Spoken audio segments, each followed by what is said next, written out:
Hello po, it's me, Kuis Denver. May pupuntahan po ako ngayon pero maiiwan po muna ulit sila mama tapos si Pate. At eto na nga po, iwanan muna namin yung munti naming tahanan. Papaalis na naman po kami. Bye-bye. Brum babum boom babum boom brum. Hops, sandali lang po. Dadaanan ko muna yung mga makakasama ko. Habang gumagayak pa po sila, tinitignan ko nga po yung mga medal. Tapos pinuntahan ko po si Lola Mileng at tinanong ko po siya kung gusto niyang sumama pero ayaw po niya dahil marami siyang gawain. Ang makakasama ko po ngayon ay si Papa, tapos po yung mga pinsan ko na si Ate Marjorie, tapos po yung kambal na si Ate Mariel at Ate Maxine. Kasama rin po namin yung isang Kuis na boyfriend po ng pinsan ko na pupuntahan namin ngayon. Sa paglalakbay po namin, papasok na po kami sa magandang bayan ng Bungabon na makikita po ang malalaki na basta ginto, sibuyas yan. Nadaan na nga po kami sa Bungabon National High School kaya malapit na po kami. At andito na nga po kami sa pinagtatrabahuhan ng isa kong pinsan na si Ate Precious na manager po dito sa Bilizo. Matatagpuan po natin to sa Barangay Sinipit, bayan ng Bungabon sa lalawigan ng Nueva Ecija. Nakatabi lang po ng 712 at Bungabon National High School na nadaanan po namin kanina. At ngayong araw po, June 18, 2024,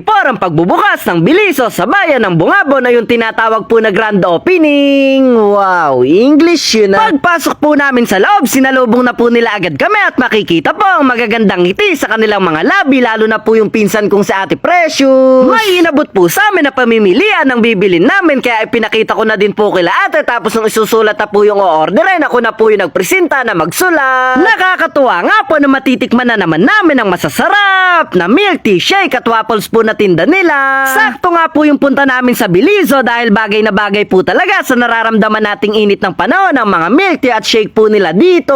Tapos samahan pa po ng waffles na sa isang piraso pa lang ay siguradong nakakabusog. Ang maganda pa po doon, mas lalong dumadami ang pamimilian at babagay sa'yo. Malay mo baka ako ay ako'y kiniklik. Dahil nahihirapan nga po silang mamili, o orderin ko na po lahat. Biro lang po. Nung naisulat ko na po yung mga napili namin, nag-step to the left, step to the right na po ako para iabot yung papel na nakalagay sa malakas kong braso. May muscle yan. At eto na nga po ang mga pamimilian, pero sandali lang po, hindi ako kasama dyan ha. Baka orderin nyo din po ako. Para nga po pala sa mga hindi nakakaalam, hindi lang po dito sa Barangay Sinipit, bayan ng Bungabon, lalawigan ng Nueva Ecija matatagpuan ng Bilizo. Dahil meron na din po silang pwesto na matatagpuan sa bayan ng Cabanatuan City sa Barangay Cabo at Barangay Bangag. Tapos meron na din po dito sa bayan namin, bayan po ng General Mamerto Natividad. At may isa pa po silang pwesto sa bayan ng Palayan City na kabubukas lang po nung nakaraan. Kaya ano pa po yung inaantay mo? Ayain mo na ang iyong buong pamilya, kaibigan at pati ang iyong kaibigan. Pero kung mag-isa mo lang naman po napupunta at wala kang kasama, andito lang po ako, ayain mo lang ako basta libre mo. Marami na nga po ang branches ng Bilizo na pwede nating pasyalan kaya sana po magpatuloy lang. At mas lalo pang dumami ang branches nila dahil balita ko po open sila for franchise. Para mas dumami din po ang may hatid at may bigay nilang smile in every cup na para pong ganito yung ngiti lang para pogi. Habang nagtitingin-tingin po ako dito, may ate po na bumili at nagpapa-shoutout po siya.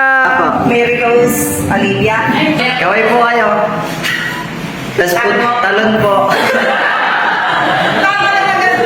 At eto na nga po, hindi po nagtagal na ihanda na po yung sa amin, tapos kinuha na lang po ni Ate Marjorie. Ang karamihan po sa shake na in-order namin ay frap dahil mas mahilig po kami sa chocolate. Pero kung kayo naman po ay mahilig sa ibang flavor ay meron din po at sigurado na hindi po masasayang ang laman ng bulsa mo. Share ko nga po na isa po ito sa palaging ipinagpapasalamat ko dahil sa ganito po na simpleng pasyalan gaya ng Bilizo ay nakakabuo po ako ng magagandang alaala na hindi ko makakalimutan. Dahil ang sarap lang po sa pakiramdam na sa simpleng pasyalang ito ay kasama kong magsaya, tumawa ang aking pamilya. Nagkataon lang po na hindi nakasama ngayon sila mama. Kaya sana po mas marami pang waffles ang aking maubos. Ay mali.